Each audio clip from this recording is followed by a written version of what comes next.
అందరికీ నమస్కారం. నేను Harish Rangoj. Welcome to crime India TV. Taneti Vanitha గారు హోంమంత్రి గారు గతంలో హోంశాఖలో విధులు నిర్వహించి హోంశాఖలో మినిస్ట్రీగా ఉండి గతంలో ఓన్లీ నామమాత్రపు హోంశాఖనే, మిగతాదంతా జగన్మోహన్ రెడ్డి గారి చేతుల్లోనే, మిగతాదంతా సజ్జల రామకృష్ణ గారి చేతుల్లోనే, మిగతాదంతా ఆ పెద్ద నాయకుల చేతుల్లోనే, ఓన్లీ పేరుకు మాత్రమే హోమ్ మినిస్టర్గా మేడం గారు ఉండేవాళ్ళు అని చెప్పేసి చాలా చాలా చాలా నెగిటివ్ బాగా కూడగొట్టుకున్నటువంటి మేడం. అయితే ఈరోజు మేడం మైక్ ముందుకు వచ్చి ఏదో మాట్లాడుతున్నారు. అసలు ఏం మాట్లాడుతున్నారో ఒకసారి చూద్దాం. రాజశేఖర రెడ్డి గారు ముఖ్యమంత్రిగా ఉన్నప్పుడు ఏ విధంగా పేదలని, నిరుపేదలని, బడుగు బలహీన వర్గాల వారికి ఆయన అండగా ఉండి ప్రతి ఒక్క శాఖలో కూడా ఒక రిఫార్మ్స్ తీసుకొచ్చి చక్కగా మరి అందరికీ కూడా ఈ సంక్షేమ పథకాల రూపంలో ప్రతి ఒక్కటి అందించారో అదే విధంగా నేను కూడా చెయ్యాలి అని ఒక మంచి లక్ష్యంతో, ఒక దృఢ సంకల్పంతో ఆయన ఈ 5 సంవత్సరాలు పరిపాలన చేయడం జరిగింది. ఒక్క నిమిషం. గతంలో వైఎస్ రాజశేఖర రెడ్డి గారు సీఎంగా ఉండేటప్పుడు ఆంధ్రప్రదేశ్కి పరిపాలన ఎలా జరిగింది, మనం నిజాలు మాట్లాడుకుంటే ఇప్పుడున్నటువంటి చంద్రబాబు నాయుడు గారికి జగన్మోహన్ రెడ్డి గారు పోటీనే కాదు. ఎస్, ఇప్పుడున్నటువంటి చంద్రబాబు నాయుడు గారికి వైఎస్ రాజశేఖర రెడ్డి గారే పోటీ. ఎందుకంటే ఈయన ఆలోచన శక్తి ఎంత స్పీడ్గా ఉంటుందో అక్కడ వైఎస్ రాజశేఖర రెడ్డి గారి ఆలోచన శక్తి కూడా అంతే స్పీడ్గా ఉంటుంది. ఇద్దరు సమూజ్యులు, ఇద్దరు పార్టీలో, అంటే అవతల రాజశేఖర రెడ్డి గారు కాంగ్రెస్ పార్టీలో ఉండే, ఇటు తెలుగుదేశంలో చంద్రబాబు నాయుడు గారు ఉండేటప్పుడు రాజకీయాలు ఎంత హుందాగా ఉండే అంటే అంత హుందాగా ఉండేవి. పర్సనల్గా బూతులు తిట్టేవాళ్ళు కాదు, పర్సనల్గా కొట్లాడేవాళ్ళు కాదు, పర్సనల్గా మాట్లాడేవాళ్ళు కాదు. అసెంబ్లీగా గౌరవ సభగా వాడుకునేవాళ్ళు. ఎస్, రాజశేఖర రెడ్డి గారు అధికారంలో ఉండేటప్పుడు కొంతవరకు మేలే జరిగింది. మనం ఉన్నది మాట్లాడుకోవాలి, కొంతవరకు మేలే జరిగింది. చంద్రబాబు నాయుడు గారికి ఎలాంటి విజన్ ఉందో రాజశేఖర రెడ్డి గారు అలాంటి విజనే ఉంది రాజశేఖర రెడ్డి గారికి కూడా. ఎస్, ఇప్పుడు ఆయనతో వైఎస్ జగన్మోహన్ రెడ్డి గారిని పోలిస్తున్నారు. అఫ్కోర్స్ కొడుకు కావచ్చు, కానీ తప్పు. రాజశేఖర రెడ్డి గారికి అంతో ఎంతో మంచి పేరుంది. ఇప్పటికీ కూడా స్టిల్ కాంగ్రెస్ పార్టీ ఇప్పుడున్నటువంటి తెలంగాణలో కాంగ్రెస్ పార్టీ ఉన్నప్పటికీ కూడా గతంలో వైఎస్ రాజశేఖర రెడ్డి గారు తెలంగాణలో ఉన్నటువంటి గ్రామాలకి, తెలంగాణలో ఉన్నటువంటి గ్రామ ప్రజలకి ఎలాంటి మేలు చేశారో, ఎంత మేలు చేశారో తెలంగాణ ప్రజలు రాజశేఖర రెడ్డి గారిని ఇప్పటికీ మర్చిపోరు. అంబులెన్స్ కావచ్చు, ఆరోగ్యశ్రీ కావచ్చు, ఇంకేమైనా కావచ్చు, చాలా చాలా మంచి పనులు చేశారు రాజశేఖర రెడ్డి గారు. అలాంటి వ్యక్తిని తీసుకొచ్చి జగన్మోహన్ రెడ్డి గారితో పోలిస్తే ఆయనకున్న పేరు మొత్తం మట్టిలో కలిసిపోయినట్టే కదా. హోంమంత్రి గారు కొంచెం మాట్లాడేటప్పుడు ఆలోచించుకుని మాట్లాడండి. ఇది మీకు బాధ కలిగించకపోయినా మీకు ఎలా అనిపిస్తుందో నాకు అర్థం అవ్వట్లేదు. కానీ రాజశేఖర రెడ్డి గారి అభిమానులకి, రాజశేఖర రెడ్డి గారిని నమ్ముకున్నటువంటి ప్రజలకి ఇది కొంచెం బాధాకరమైన విషయం. అంటే జగన్మోహన్ రెడ్డి గారితో పోల్స్తే తప్పేంటి అంటే, జగన్మోహన్ రెడ్డి గారిని తయారు చేసింది వీళ్ళే, చుట్టూ ఉన్న క్వార్టరీయే. ఎస్, వీళ్ళు మొత్తం కుమ్మక్కైపోయి మొత్తం ఒక రాంగ్ వేలో తీసుకెళ్ళింది.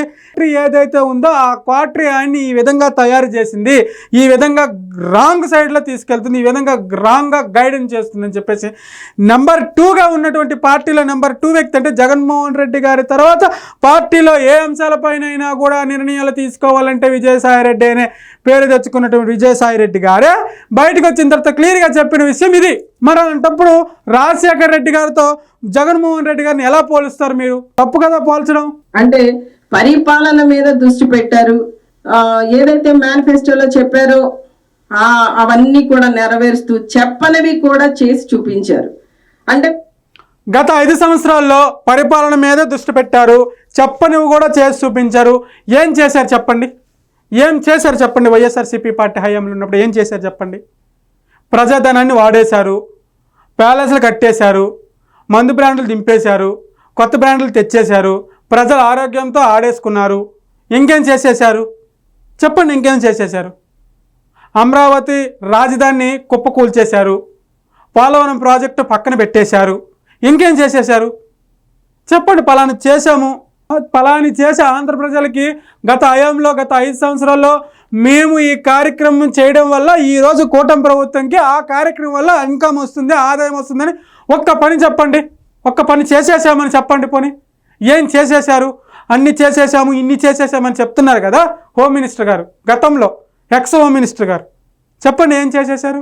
అసలు ఏం పట్టు అంటే మైకుల ముందుకు వచ్చేటప్పుడు మాట్లాడేటప్పుడు మనసులోనే అనిపించదా జనరల్గా? అరే ఇది మనం చెప్తున్నామే, ఇది చేయలేదు కదా, అరే మనం ఇది అంటున్నామే, ఇది మనం చేయలేదు కదా అని చెప్పి మనసులోనే చిన్నగానే అనిపిస్తుందా అనిపించదా? నాకు డౌట్. మీకేమైనా దానిపైన క్లారిటీ ఉంది కింద కామెంట్ రూపంలో తెలియజేయండి. పరిపాలన మీద అంత కాన్సన్ట్రేట్ చేశారు జగన్ అన్న. రైతుల్ని అంత చక్కగా చూసుకున్నాము, రైతే రాజు అనే విధంగా మనం. తుఫానులు వస్తే రైతులు పంట మునిగిపోయి బోరున ఏడుస్తుంటే హెలికాప్టర్లో తిరిగాడు మన జగనన్న. అది రైతులకు ఆదుకునే పద్ధతి. మన హయాంలో తుఫానులు వచ్చి పంట నీటిలో మునిగిపోయి సంవత్సరం కాలం కష్టపడిన రైతు గట్టున నిల్చొని బోరున ఏడుస్తుంటే కింద దిగి వెళ్ళి ఆయనకి నచ్చచెప్పి ప్రభుత్వం ఉన్నది, మేము అండగా ఉన్నాము, ఆదుకుంటాము, ప్రాబ్లం లేదు, హ్యాపీగా ఉండండి ధైర్యం చెప్పకపోగా జగన్మోహన్ రెడ్డి గారు హెలికాప్టర్లో తిరిగారు మేడం. అది మనం రైతులకు ఆదుకునే పద్ధతి. మన జగనన్న వారిని చూశారు, గౌరవించారు, వారికి కావాల్సిన పెట్టుబడి ఇచ్చారు, పంట నష్టం ఇచ్చారు, ఇన్పుట్ సబ్సిడీ ఇచ్చారు. ఇలా ప్రతి విషయంలో కూడా రైతులను ఆదుకుంటూ వచ్చారు. అలానే రైతు భరోసా కేంద్రాలు ఏర్పాటు చేసి రైతులు ఇబ్బంది పడకుండా ఆ గ్రామంలోనే రైతులకు కావాల్సిన రైతు భరోసా కేంద్రాలు అంటే ఆ రైతు భరోసా కేంద్రాలు దేనికి వాడారు, ఏ విధంగా వాడారు, దాంట్లో ఏ కార్యకలాపాలు జరిగాయి అవన్నీ ఇప్పుడు మాట్లాడుకుంటే చండాలంగా ఉంటుంది వీడియోలో. అవన్నీ మాట్లాడుకోలేము.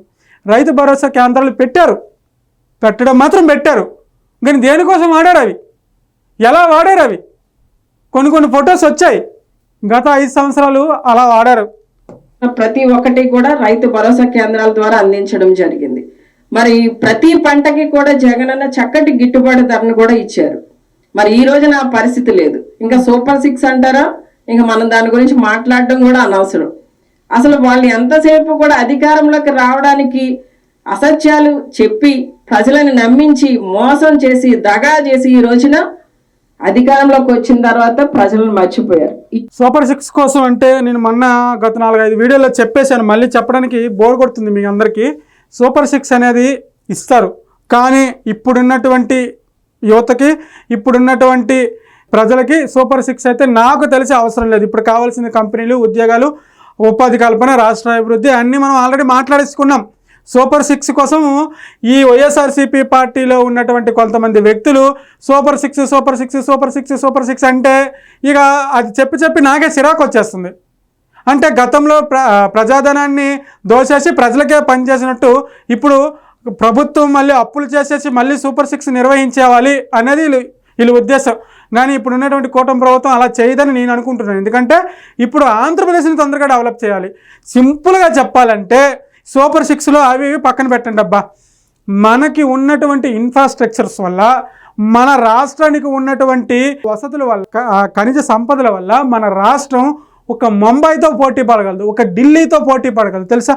హైదరాబాద్ పక్కన పెట్టండి, మన ఆంధ్రప్రదేశ్ని పక్కాగా నీట్గా డెవలప్ చేస్తే ఒక ముంబై, ఒక ఢిల్లీ, ఒక పెద్ద స్టేట్లతో పోటీ పడగలం. ఎందుకు పోటీ పడగలం అంటే మనది పోర్ట్ ఏరియా, మనం బంగాళాఖాతంకి ఆనుకుని ఉన్నాం. ఇంటర్నేషనల్ ఎక్స్పోర్ట్స్ ఇంపోర్ట్స్ చాలా బాగా జరుగుతాయి. ఇంకా ముంబైకి, ఢిల్లీకి అటు సైడు కొంచెం పోర్ట్ ఏరియాలు కలిబిలిగా ఉన్నా కూడా మనకి ఓపెన్ పోర్ట్ ఏరియా ఉంటుంది. బంగాళాఖాతం ఓపెన్ పోర్ట్ ఏరియాగా ఉంటుంది మనకి. సో మనం అవి డెవలప్ చేసుకుంటే ఆంధ్రప్రదేశ్ ఎక్కడికో వెళ్తుంది. ఆ దిశగా ఇప్పుడున్నటువంటి కూటమి ప్రభుత్వం అడుగులు వేస్తుంది. వాటిపైన కాన్సన్ట్రేషన్ చేసింది, ఆ ఉపాధి కల్పనపైన కాన్సన్ట్రేషన్ చేసింది, అభివృద్ధి పైన కాన్సన్ట్రేషన్ చేసింది. కాబట్టి సూపర్ 6 కొంచెం లేట్ అవ్వచ్చు, ఒకరు ఇవ్వకపోయినా కూడా ఇబ్బంది ఏం లేదు అని నా అభిప్రాయం. ఇది ఎప్పుడు రిపీట్, అబద్ధాలు చెప్పి అధికారంలోకి వచ్చారంటే గతంలో జగన్మోహన్ రెడ్డి గారు మాట తప్పము మడం తిప్పము అని చెప్పేసి డైలాగులు వేసుకొని మనం కూడా అధికారంలోకి వచ్చాం. గత 5 సంవత్సరాలు వచ్చిన తర్వాత మనం చేసినటువంటి నిర్వాహకాలు సింపుల్ అబ్బా. మనము మాట తప్పము మనం తిప్పమని చెప్పేసి అధికారంలోకి వచ్చి ప్రజలకు నమ్మించి అధికారంలోకి వచ్చిన తర్వాత మనం పరిపాలన చేసిన తర్వాత ప్రజలకి ఏ స్థాయిలో విరక్తి పుట్టింది అంటే 11 సీట్లకు దించేసిన స్థాయిలో విరక్తి పుట్టింది అంటే ఎంత ఎంత క్లియర్గా అర్థమవుతుంది, ఎంత క్లియర్గా అర్థమవుతుంది చెప్పండి మేడం. ప్రజలకి అంత నమ్మించి మోసం చేశామా అని అర్థం అవ్వట్లేదా? ఇంకా ఏం చెప్పి మసిపూసి మారేడుకాయ చేయాలనుకుంటున్నారు అని ప్రజలు అడుగుతున్నారు. దీనికి మీరు సమాధానం చెప్పండి. ఇక అంతే, ఏం లేదు మేడం. గతంలో హోమ్ మినిస్టర్గా చేశారు. నేను ఒకసారి వెళ్ళడం జరిగింది మేడం దగ్గరికి, ఏదో మీటింగ్ ఏదో ఉంటే వెళ్ళడం జరిగింది. మంచి మేడమే, మంచి ఆవిడే, ప్రశాంతంగా వచ్చిన వాళ్ళతో నీట్గా మాట్లాడతారు. కానీ ఇలాంటి అబద్ధాల మాటలు మాట్లాడొద్దు, అర్థమైందా? ఇలాంటివి అబద్ధపు మాటలు మాట్లాడి మనకున్న పేరుని కాస్త తగ్గించుకోవద్దు అని నా అభిప్రాయం.